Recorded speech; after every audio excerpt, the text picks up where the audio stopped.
My F-16 Block 52 simulator that I've been working on for quite some time.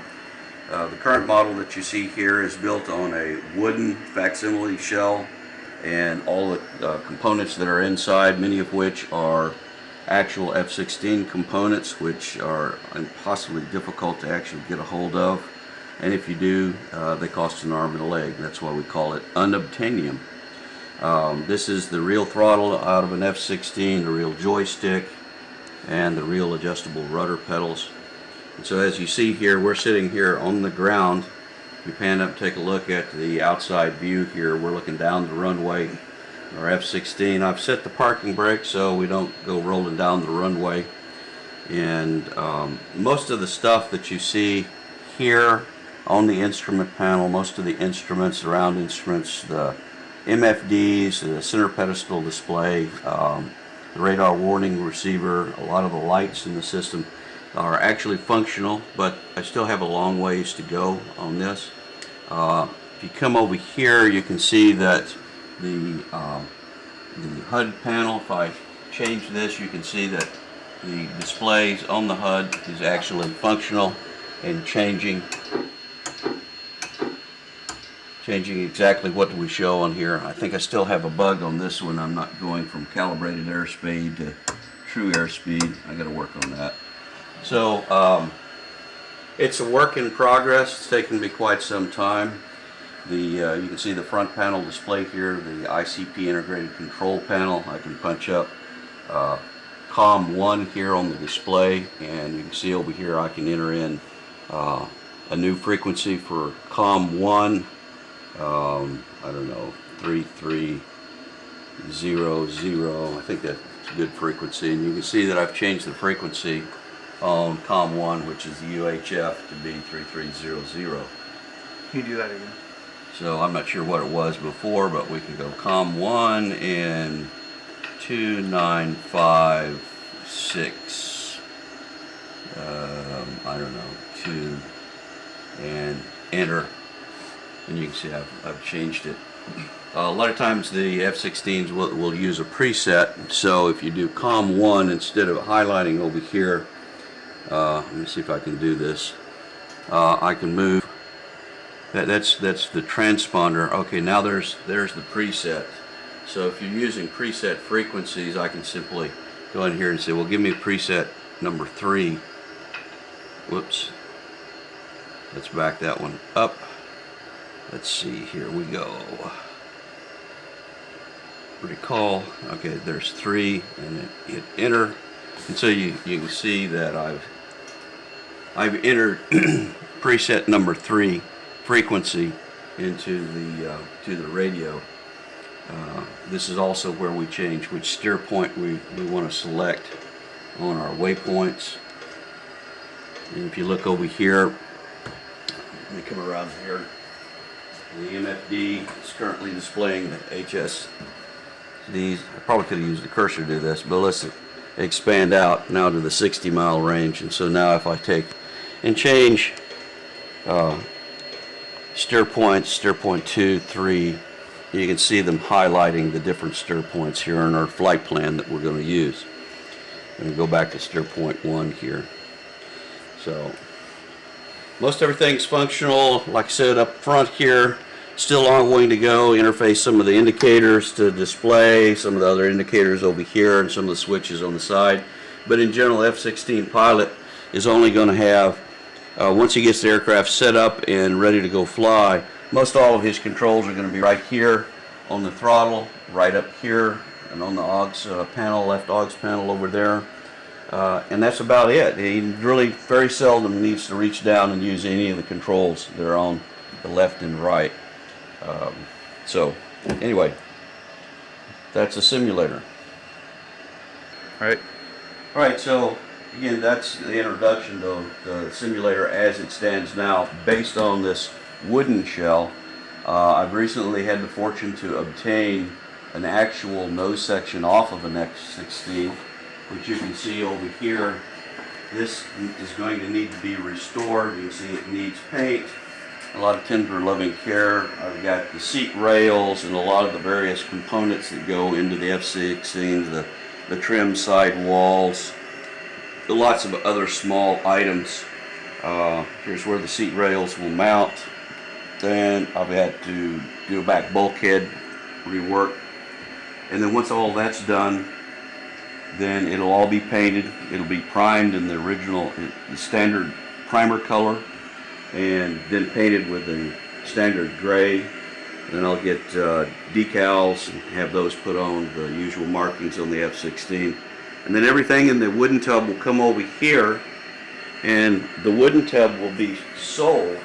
And what will be included in this is the seat rails, not the seats, and the left and right consoles devoid of the actual panels themselves. So these consoles and the you can see here, these are called Zeus rails, Zeus fasteners. These are expensive little items too.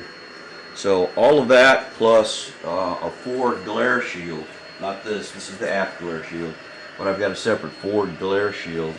I'll be getting rid of, and maybe some other lucky F-16 sim builder can purchase this and get a leg up on his F-16 build project. So there you have it. One of the other attributes of this particular wooden cockpit is I've built in provisions for power supplies in the back with an integrated circuit breaker panel. And so whoever buys this will get the basic circuit breaker panel. Hopefully they can reuse it without the circuit breakers, because the circuit breakers alone represent quite an investment in money. Each one of those circuit breakers is about 17 bucks a piece. Those Unless won't someone be just offered you the money to buy them. Well, that's a possibility. Yeah, They just make an offer for them. Make an offer and include that in the price, but I don't know how many circuit breakers do you count there. There's probably $350 of circuit breakers right there. Mm-hmm. So this is not a cheap hobby. I tell people that want to build a realistic replica of an F-16 simulator. It's like building a home-built airplane. So you've probably heard of people building home-built airplanes in their garage, taking 10 years to do so, lots of money and lots of time. Well, that's the sort of thing you can run into here.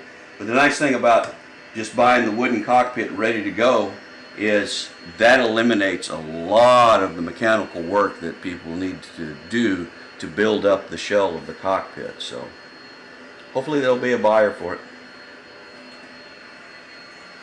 When do you think the shell will be available? Not sure, maybe in 4 months or so. After I get this one sanded and painted, and then once that starts, then stuff will start moving over there. And I hope to have that sanded and painted sometime late spring, middle summer. Okay, so sometime late 2017. Late 2017, mid 2017. I see you have casters on it.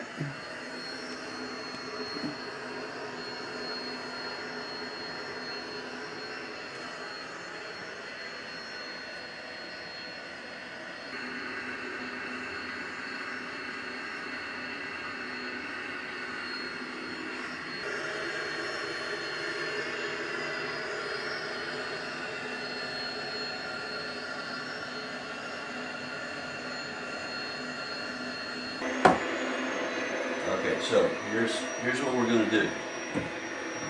Pedals are in a good spot.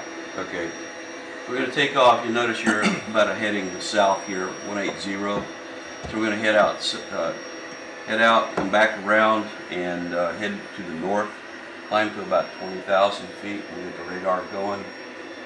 You're armed with a couple of missiles, and I think there's some MiGs out there that maybe you can shoot down. Okay, rotate. Okay, now you can get your gear up. About 15 degrees nose up, accelerate to about 300 knots. There you go, there's 15 degrees. All right, just keep on climbing come back on around to a northerly heading. I'm not sure if the gains on this are very good right now. I don't know. Thank you. Well, I'll use that as a good excuse. I'll blame on the gains. There we go. I may not have the afterburner location set. Still in military power. Okay, come up to the stop. Let's see where we're getting there. Yeah. It's staying out, I think. And or so on the heading of north. Okay.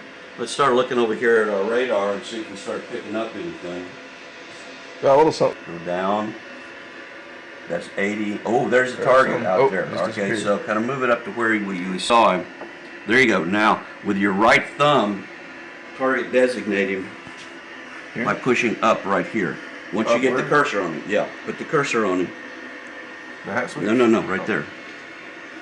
All right, the cursor's not on him. Put the cursor on him.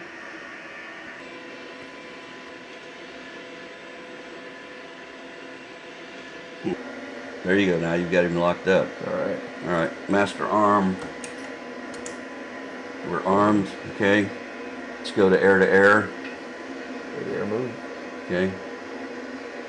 Oh, there he is, just ahead of me. Mm-hmm. I want to keep altitude. Location there. This is your probability of hit. When it gets down in here, you're getting in closer where you can Try a shot. try a shot.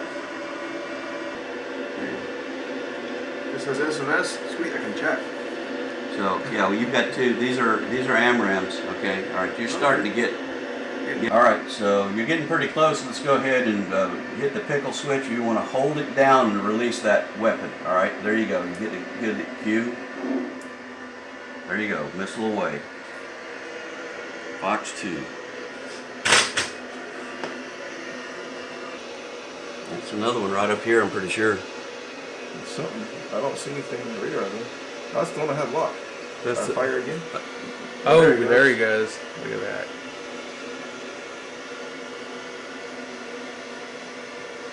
All right. There's another one because you blew him in half. That's it. Whee! Victory roll. You want to try to bring it back into the base and try to land it? Sure. Knots and get that power off, get your speed brakes out, get that thing slowed down. There you go, speed brakes coming out. Put your flight path marker and top of the staple right on the end of the runway. Okay. So you're going to have to come in with a little power here before too long. My gear Walk that. Yeah, when you first start the sim, you have to give the throttle a little jiggle to wake shake. it up. Yeah, I got Alright, you. there you go. Now you're a little hot. Add you some power. Raise your nose, put it on the end of the runway. You'll be dragging it in if you don't. Left hand, and then use the left hand to adjust the staple. There you go. Now you've got it.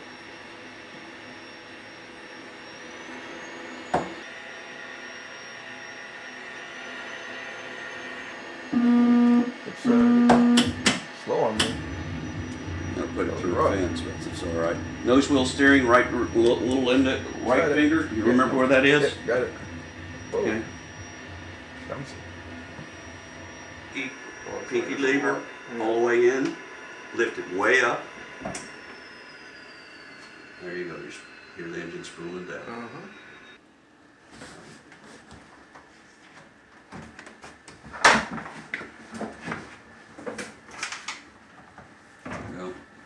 Resisting the temptation to touch the glare shield. That's good. I appreciate that. There we go. All right. Very good. Nicely done.